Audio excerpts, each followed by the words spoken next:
Good morning student, welcome to the world of lovely Lawrence YouTube channel.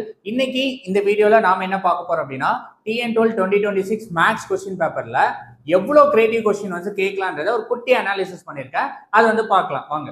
சரி, டோட்டலாக உங்களுக்கு question paper எவ்வளோ?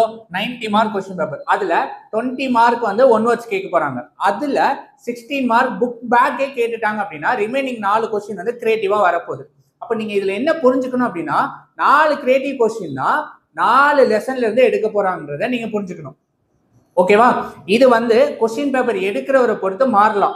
So ஒருவேளை ஒரு 7 கொஸ்டின் எடுக்கலாம் கிரியேட்டிவ் எடுத்திருக்காங்க, ஒருவேளை 3 கொஸ்டின் கிரியேட்டிவா எடுக்கலாம், இல்லை ஒருவேளை 5 கூட கிரியேட்டிவா எடுக்கலாம். அதுக்கேற்ற மாதிரி மாறும். ஸோ நான் ஆவரேஜா 4 கொஸ்டின் கிரியேட்டிவா எடுக்கிறாங்க அப்படின்னா நீங்க என்ன புரிஞ்சுக்கணும்? 4 லெசன்ல இருந்து கிரியேட்டிவா எடுக்கிறாங்க அப்படின்றத நீங்க புரிஞ்சுக்கணும். ஓகேவா?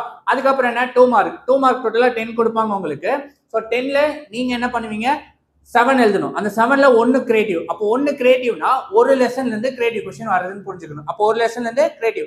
சிமிலர் வே 3 மார்க்கும் 10 கொஸ்டின்ல நீங்க 7 எழுதுறோம், அதுலயே ஒரு கொஸ்டின் கிரியேட்டிவ் வரப்போகுது. இப்போ ஒரு கொஸ்டின் கிரியேட்டிவ்னா ஒரு லெசன்ல எடுக்க போறாங்க. நெக்ஸ்ட் 5 மார்க்ல 14 கொஸ்டின்ஸ் வரும், விச் மீன்ஸ் எய்தர் ஆர் சாய்ஸ்ல அதுல ஒரு ஆப்ஷன் ஏவும் பியும் கிரியேட்டிவா வரப்போகுது. அப்ப என்ன அர்த்தம்? அந்த ஏபினா 2 லெசன் கிரியேட்டிவா வரப்போகுது. அதுல ஒரு லெசனுக்கு நீங்க ஆன்சர் எழுதி மார்க் வாங்க போறீங்க. அப்போ டோட்டலா எவ்வளோ? இங்க ஒரு 4 5 6 7 8 லெசன்ல இருந்து கிரியேட்டிவா கொஸ்டின் வரலாம், இன்க்ளூட் ஒன் வேர்ட். இல்ல இதை தாண்டி ஒன் வேர்ட் ஏதாவது எக்ஸ்ட்ரா எடுத்திருக்காரு அப்படின்னா கிரியேட்டிவா எடுத்தா 8 லெசன் 9 மாறலாம்.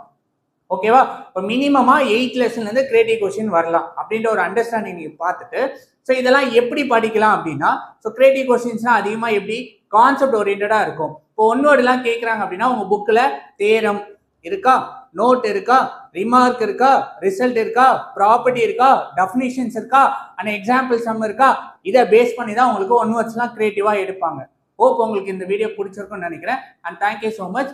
அடுத்த வீடியோல நம்ம வந்து 2025 2024 2023 பப்ளிக் கொஸ்டின் பேப்பர்ல எவ்வளவு கிரியேட்டிவ் கொஸ்டின் என்னென்ன டாபிக்ல இருக்காங்க பார்க்கலாம். And thank you all.